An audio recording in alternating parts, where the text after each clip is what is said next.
Hi friends, welcome to my channel. మనోహరికి బాగి warning ఇస్తూ ఉంటుంది. నువ్వు కోల్కతా వెళ్ళాక అక్కడ ఎవరిని మ్యారేజ్ చేసుకున్నావో, నీ భర్త ఎవరో, నీ గతం ఏంటో అన్నిటినీ నేను బయట పెడతాను మనోహరి.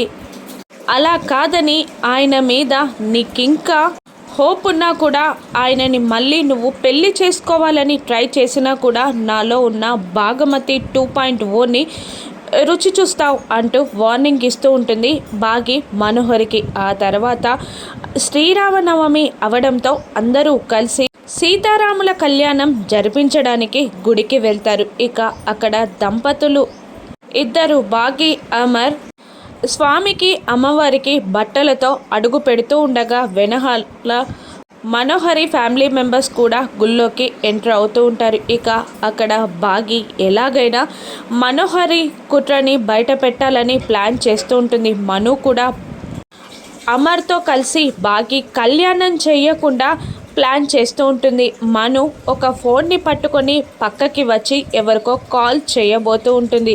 అప్పుడే చిత్ర మనోహరి ముందుకు వచ్చి భయపెడుతూ బూమ్ అని అరుస్తుంది. దాంతో మనోహరి టెన్షన్ పడుతూ ఉంటుంది. మరోవైపు మనోహరి ఏం చేస్తుందా అని గమనించడానికి బాగి కూడా మనుని వెతుకుతూ ఉంటుంది. చిత్ర బాగి చేతులు కలుపుతారా? ఈ కళ్యాణంలో మనోహరి కుట్రని చిత్ర బాగి బయట పెడతారా? రాను నెప్సెస్లో చూద్దాం. Thank you for watching.